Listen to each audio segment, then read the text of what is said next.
Our next speaker is Mr. Ebrar Çubukcu from Turkey. He comes from he's the head of Information Technologies Department of the Turkish Foreign Ministry. So Ebrar, it's all yours.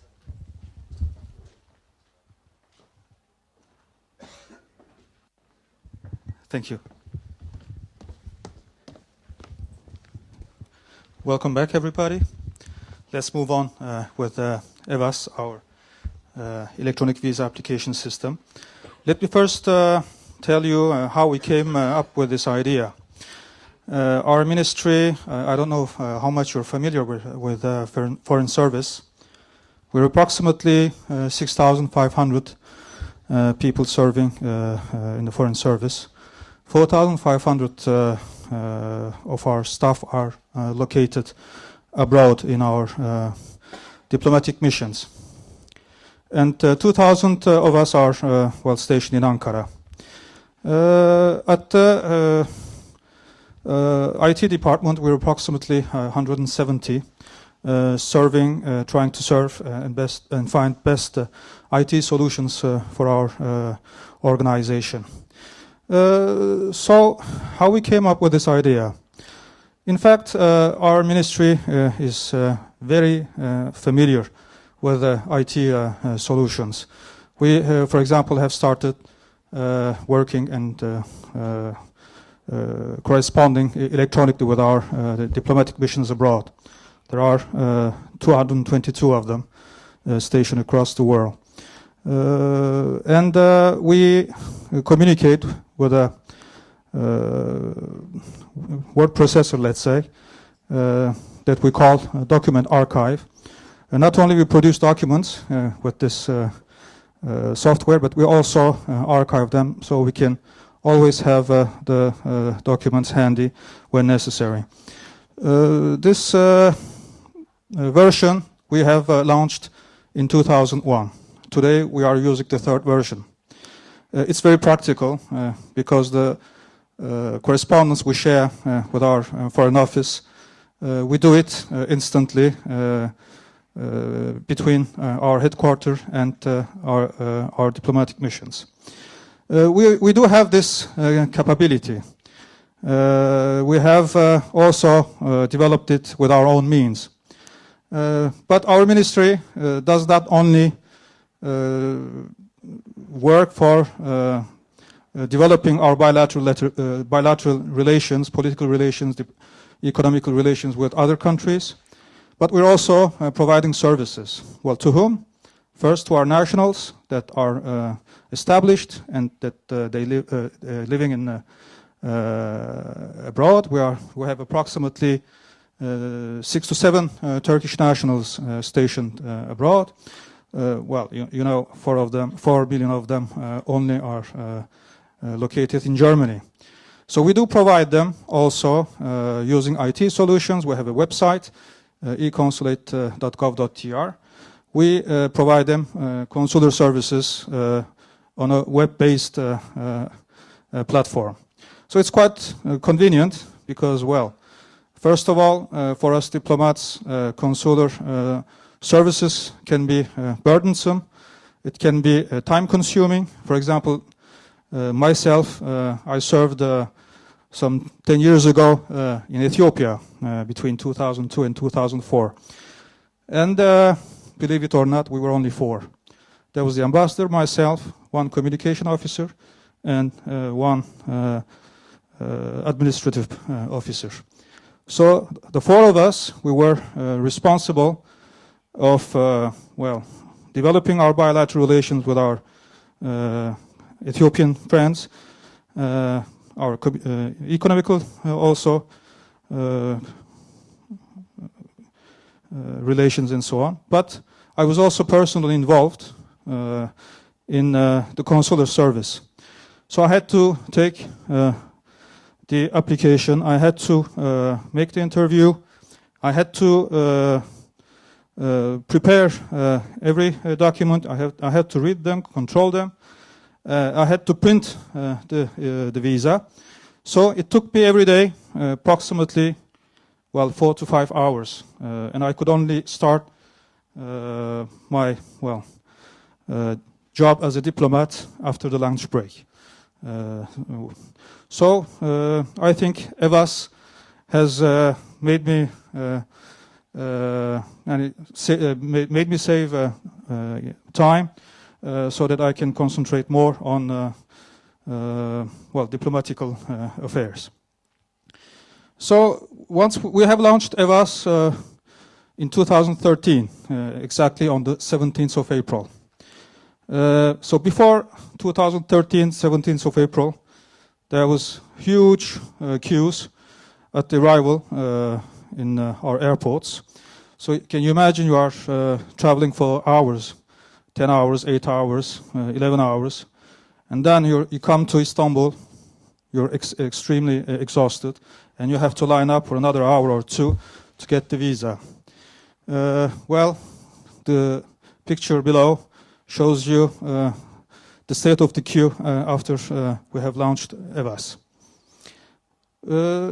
So I talked about our document archive, I talked about e-consulate, I said that the ministry provides services. So you understood it, we are also providing services to foreigners. So we said, okay, why don't we also develop a website, because our IT department can do it, has the capability, has the means to do it. So this is how we started with it. We have spent approximately 4 to 6, 7 months thinking on it, because the design process is extremely important before implementing it. Because if you think it correctly, you implement it correctly. You should know what you want to implement beforehand. And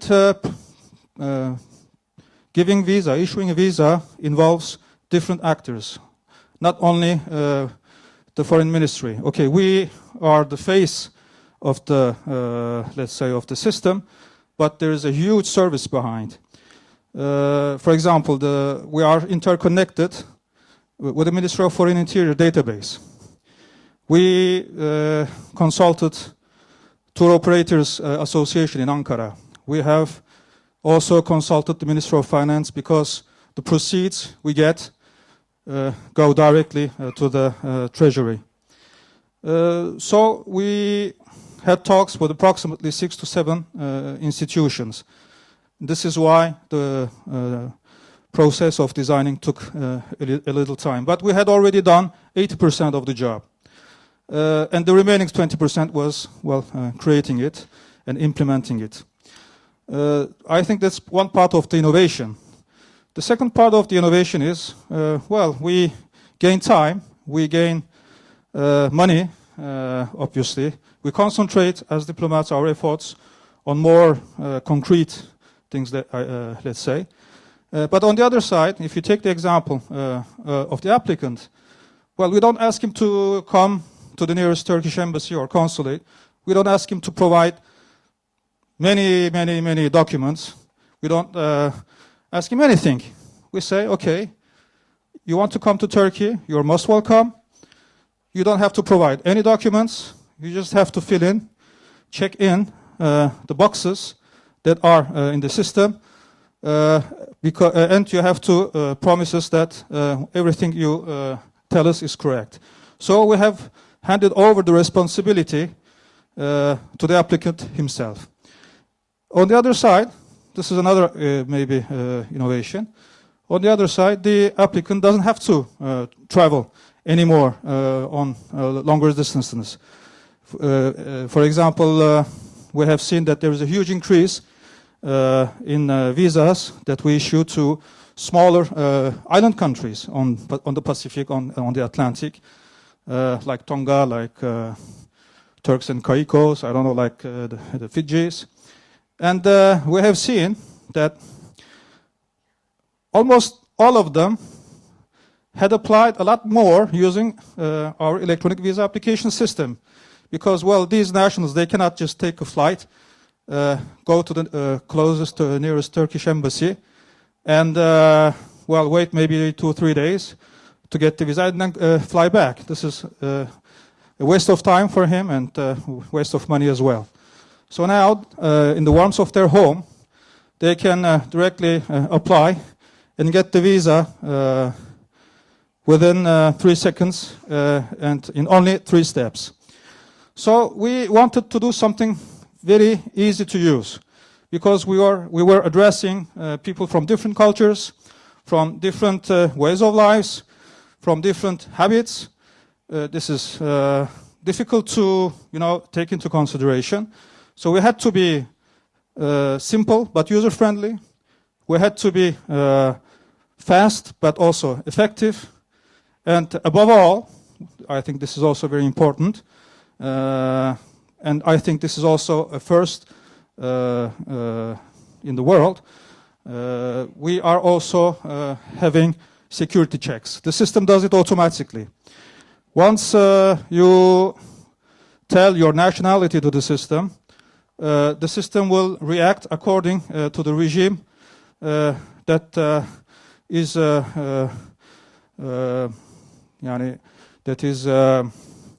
accorded to you. So if you are, I don't know, from Fiji, the regime will be different. If you are from another country, it will react in another way. So between 15 days up to 90 days, you can stay in Turkey according to your nationality.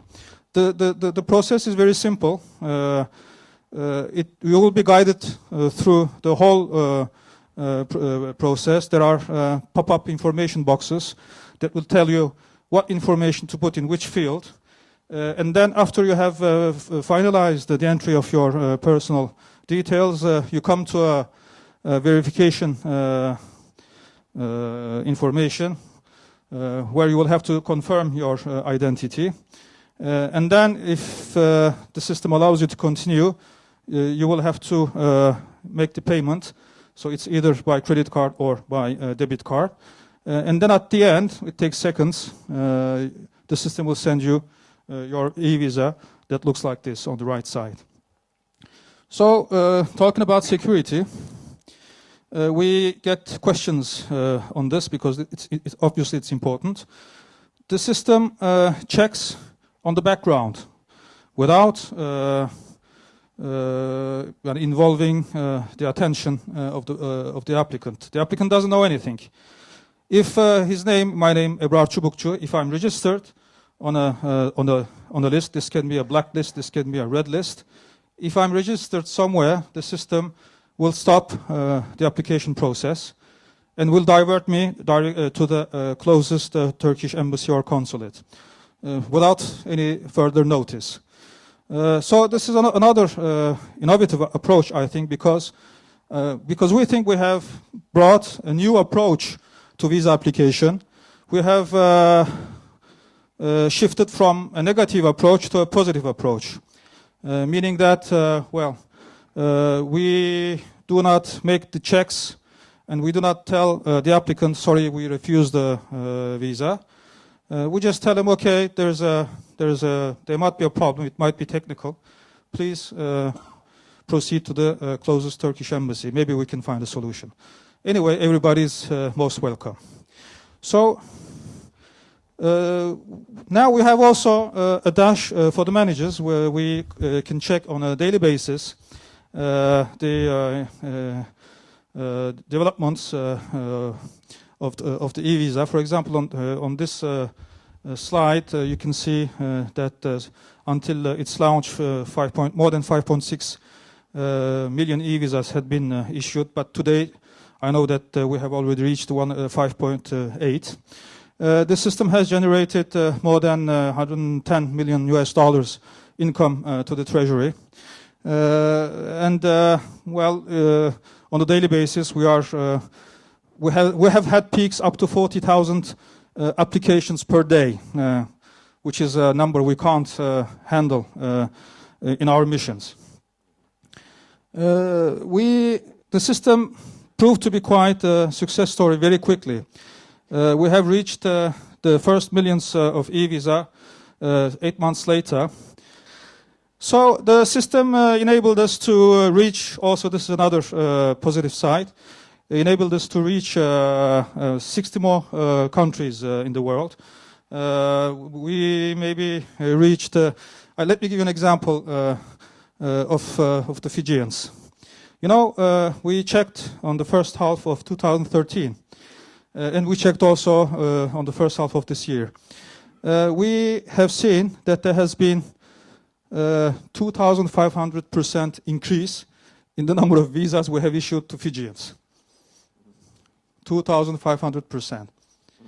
So if we look at the figures, that's even more funny. There was only 2 in 2013 and 50 this year. So we know exactly how they look like now, the Fijians. They are most welcome. So to wrap up, because I'm already over time, the advantages I told you already. What were the challenges that we had to face? Well, we had some difficulties with the payment for the credit cards because not everybody has a credit card. We have seen that in most countries, and especially in Western countries, people are more keen to use debit cards, so we had to find a solution. We came together with the banks and with the Minister of Treasury, with the Minister of Finance, and we also now have entered the debit card in the system. And also we had difficulties with well, the datation because Americans and Europeans don't use the same setting. So, for example, 01, 02, it can be the 2nd of January for the Americans, but it is the 1st of February for us. So if you enter this datation in a wrong way, obviously the visa will not be valid.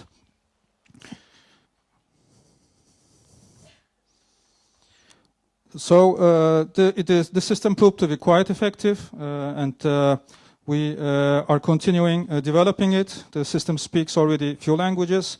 It speaks Spanish, German, French, English, Turkish, and Polish. We are also getting a lot of Polish tourists. We are working on the Arabic and the Norwegian, as well as the Chinese version. We will continue maybe trying to find other methods of payments. This is our next challenges that we are looking forward to achieve. But believe me, getting a visa in 3 minutes, 3 steps, and processing it all through the website is something that we were longing for since years. Thank you so much for your attention.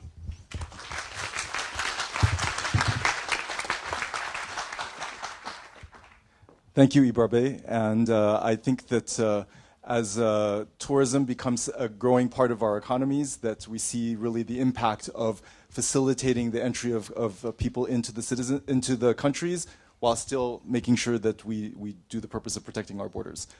Do people have any questions? Yes, in the middle. Can we have a microphone? Thank you. Were you aware of any other countries that were doing this or had done this, or did you consult any other countries when you developed it? We did not consult countries, but we have made a thorough research on internet. We have seen that many countries do have service on a web-based service, but most of them they just list the documents that you have to provide.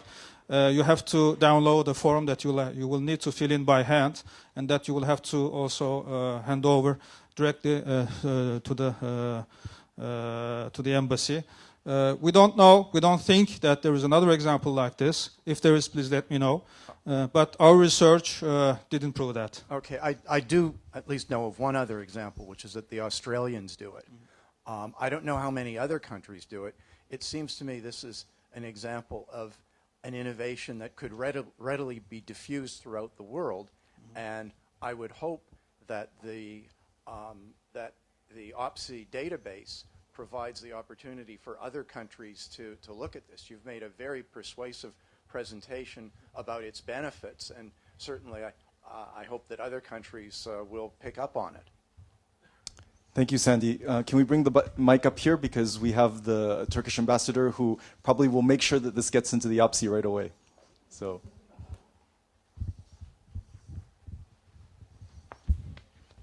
Thank you very much indeed. Thank you, Ebrar, for a most informative and interesting presentation.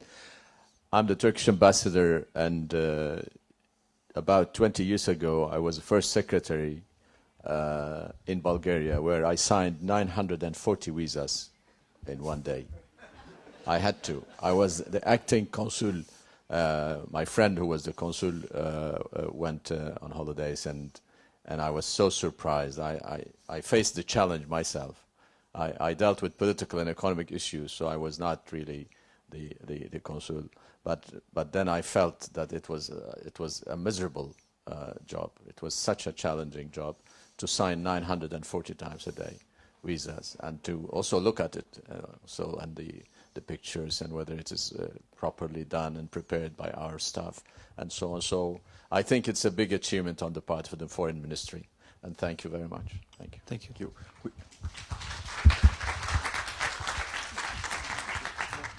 We have time for one more question. Yes, thank you for this presentation. It sometimes happens that good examples are followed by other sectors in the public sector, by other administrations. What happened with this? Are there other fields of policy making or administration where you have this kind of highly efficient methods, procedures? Do you have emulation of this? Yes, of course. At the plenary session this morning, they've told us that, governments have to cope with the developments in the field of IT solutions. We are closely following these developments in Ankara. Today, I presented our baby, but I know that there are other Turkish institutions who have their own babies. So what we are working on now, and we have done this our meeting last week, so it's quite new. We want to interconnect all these services, because lots of Turkish institutions do have IT solutions. For example, our Ministry of Justice, they have an internet site. You can follow up your trials. You can follow up the decisions that were given on your person, and whatever is related with justice. There are other services given by, I don't know, Ministry of Interior for the registration of your, for example, you became father and you want to register your child. These systems exist, and I have colleagues here from Turkey that are following this conference, and they also have their own IT solutions. What we are looking for now is to interconnect them and to share them in order to reach the information as quickly as possible, because information itself, if you don't have any access to it, has no meaning. It has to be very quick. We at the plenary also it was said that the governments had to give equal chances to their users to have access to knowledge. So yes, we do have projects that are ongoing that we are going to finalize as soon as possible.